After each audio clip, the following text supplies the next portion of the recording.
Okay, this is the Bilstein rear strut. Let's get some numbers on that. Okay, this has the Dynon spring mounted on it. Move it around. Totally loose. Moving what, half inch? Half inch in any direction. Here's the old one. This still has the H&R on it, does not have any play. Because the spring length is so different.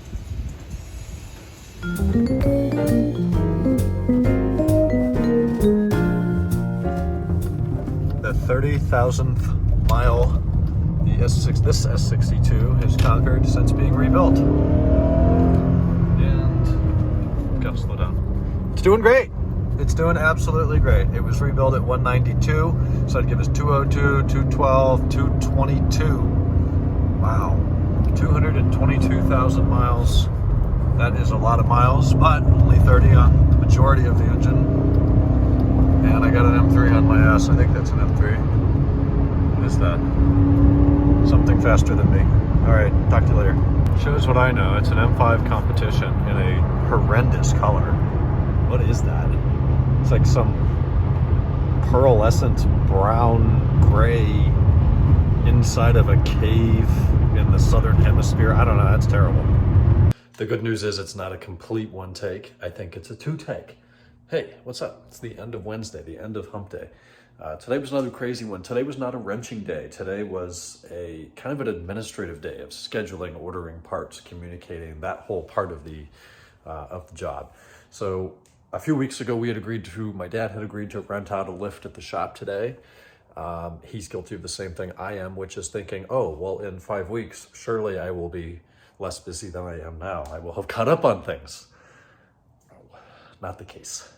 Have not caught up on. I mean, we've caught up. We've done a lot of work. It's just that we've taken on a lot more work, and people come in for an oil change, and then we end up rebuilding the entire drive system on the drive line and belt drive system on the engine, and it's a bunch more stuff. So he agreed to rent out one of the lifts today. One of them is tied up with Rogers, the 2000 black M5. It's a Strut Debacle, I'm going to call that. There's the title of today's vlog, the Strut Debacle, because he comes in with Bilstein struts and H&R springs in the front, but apparently stock springs in the back. And the back's sitting way high, and he's unhappy with it. So he wants to go to Dynon springs. Okay, so we ordered the Dynon springs months ago. They take forever to get here. We schedule him for the 26th. He comes in, wants the car on Thursday because he's going to Buttonwillow, or whatever that racetrack is. Buttonwillow, pretty sure, Nate. So he comes in, drops the car off, we get everything out in a day, take him in, drop him off. They say the Dynon springs fit okay in the front, but the front Bilsteins, the shocks are totally blown. You can press the pistons in with a finger or two. And the back, they put the springs on, and the springs just rattle in the strut. So the Dynon rear springs are like 3 to 4 inches shorter than the stock ones. So they're Bilstein B8 struts, which are appropriate for the E39 M5. It's almost like Dynon sent springs that are too short. We called Dynon. They are not willing to confirm that the Dynon springs are compatible with the Bilstein struts, even though ECS Tuning sells them as a kit together. Dynon, of course, recommends the Conies. So that's what we're trying next. They're on order. They will be here on the 10th.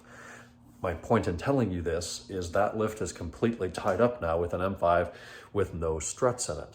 And with no struts in it, I can't put any wheels on it, and we can't move the car around. It is stuck on that lift, which cuts my productivity in half now over the upcoming 2 weeks while I wait for those parts. Could I lower the car on some sort of weird contraption that would go up under the chassis and then put it on dollies? Maybe, and that may be something I need to invest in and figure out. In other news, the guy came in today.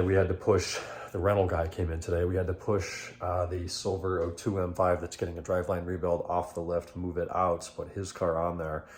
And then today was, as I said, admin day. So tomorrow we've got the 550 on the lift. We're going to put the driveline back together. That car should be drivable tomorrow afternoon, at least enough to see, is anything going to not work right, or throw indicator lights as it hits 20 miles an hour or 2,000 RPM, or a lot of those system checks don't run until the engine's under 50 or 100 Newton meters of torque output, at least with the S62, and I imagine the N62.